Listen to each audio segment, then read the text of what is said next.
जी पैनुली जी, जैसे कि अभी आपने दो पैनलिस्ट को सुना भी, एक तरीके से दोनों पर जो भ्रष्टाचार के आरोप उस समय पर लगते थे, अब क्या ये वही चीजें हैं जो बाहर निकल कर आ रही हैं कि मतलब अब रणजीत रावत की तरफ से भ्रष्टाचार का आरोप हरीश रावत के ऊपर लगाया जा रहा है, दोनों के बीच में जो खिंचाव है, जो खटास है रिश्ते की, वो इतनी ज्यादा बढ़ गई है कि अब इस तरह की बातें जो हैं वो सामने आ रही हैं। बिल्कुल इरम जी, देखिए ये जो आज हरीश रावत और रणजीत रावत जी का जो एक प्रकरण बाहर आया है, ये उत्तराखंड के पॉलिटिक्स का काला चेहरा है। ये दोनों के जब तक स्वार्थ सिद्ध होते हैं तो दोनों जोड़ी होती है, और जब दोनों के स्वार्थ जहां से हित प्रभावित होने लग जाएं, उसके बाद ये दुश्मन हो जाते हैं। उसके बाद इनकी मॉरल और उसके बाद इनकी चीजें आ जाती है कि हाँ ये जनता के लिए होना चाहिए था, हरीश रावत ने ये कर दिया वो कर दिया।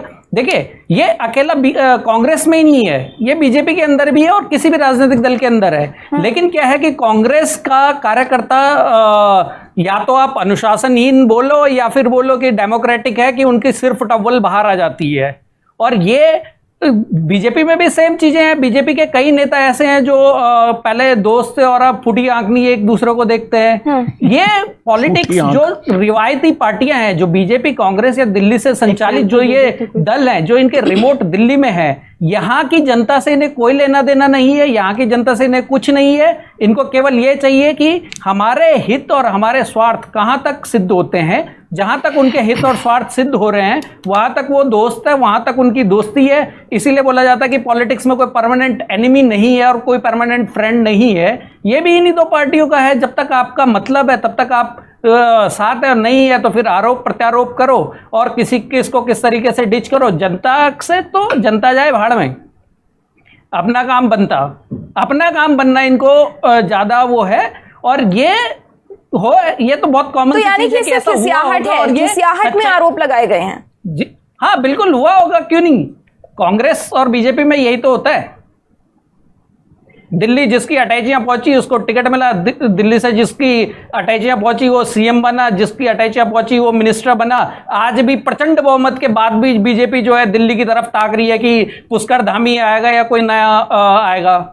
निशंक जी ABC लेके आ गए थे, कैलाश विजयवर्गीय जी बैठ गए थे, कांग्रेस के सुनने में होटल बुक हो गए थे राजस्थान और वहां जाने की तैयारियां थी।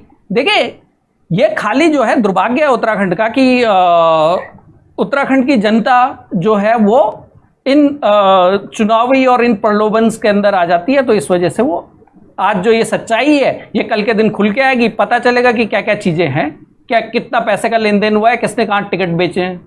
जी ठीक है, मैं सूरज सिंह को देखेंगे, जो भी दोषी होगा या नहीं होगा उस तरह का निस्तारण किया जाएगा उस चीज। और अच्छा, पैनुली जी ने भी एक और बात कही थी कि चाहे टिकट की बात हो, मंत्रियों की कुर्सी की बात हो, ये एक तरीके से पॉलिटिकल ट्रेंड बन गया है कि आपकी नजरें जो है वो दिल्ली पर टिकी रहती हैं, अटैचियां आती हैं जाती हैं, उसके हिसाब से फैसला होता है। ये आरोप तो जब भी चुनाव आते हैं ना, हर पार्टी पे हर जगह लगते हैं। ये इसमें कांग्रेस पार्टी हो उसमें कोई दूसरी पार्टी आरोप लगाती है, जिनको टिकट नहीं मिलते हैं वो दूसरे पार्टियों में वापस चले जाते हैं या फिर एक दूसरी पार्टी में जाकर इस तरह की बयानबाजी करते हैं। अगर उनमें कोई सच्चाई है तो लाओ सामने। अब रणजीत सिंह जी जो आरोप लगा रहे हैं उनको लाएं सामने, ताकि जनता को असली तस्वीर बिल्कुल मिले और सच में पता चले कि कौन सही है और कौन गलत। बाकी इनका कांग्रेस का ही अंदरूनी मामला है, ये अपने आप देखेंगे कैसे करना। हो सकता है आने वाले टाइम पे जय वीरू फिर से गले मिल जाएं। कुछ ये राजनीति है, ये इस तरह के मतभेद होते हैं, मनभेद होते हैं, ये धीरे धीरे कई बार आपस में बैठते हैं, जब लगेगी कि बहुत ही उलझ गई बात अब सुलझा लेते हैं। पार्टी हाईकमान इनको आदेश देगी अब ये मैटर ठीक करो, तो वहाँ पर तो सब जिस तरह का लोकतांत्रिक आप बता रहे हैं कि गांधी परिवार का जब इंटरवीन होगा तो ये बिल्कुल शांत हो जाएंगे सब, फिर से जय वीरू की जोड़ी चमकने लगेगी। जी पैनुली जी। इरम जी, अभी दोनों जो राष्ट्रीय दल हैं, जो यहाँ पे बीजेपी कांग्रेस है, उन्होंने बड़ी सफाई से जो दिल्ली की अटैचियां वाली बात है उसको उन्होंने बहुत अच्छा सा एक टर्न देके चीज़ों को पलट दिया। इन दोनों को याद दिलाना चाहता हूँ, माननीय हरीश रावत जी का एक स्टिंग चला था जिसमें वो टॉपअप की बात कर रहे थे, तो वो भी झूठे आरोप थे। और बीजेपी के लिए जब इन्होंने 12 विधायक कांग्रेस के तोड़ के लेके गए थे तो वो तो भाई प्यार मोहब्बत में तो गए नहीं होंगे। तो इन दोनों मुद्दों पे इन लोगों का क्या कहना है कि क्या ये भी झूठ है, ये भी खाली आरोप प्रत्यारोप है? मैं दोनों से ये पूछना चाहता हूं। जी शोभना जी। जब ये उस 2017 की बात कर रहे हैं, जब कांग्रेस से कुछ विधायक या जो भी नेता लोग, जो भी वरिष्ठ वहाँ से आकर भाजपा ज्वाइन किए थे, तो उनकी लड़ाई तो इन्हीं की पार्टी, अपनी पार्टी के लोगों से थी, हरीश रावत जी से थी।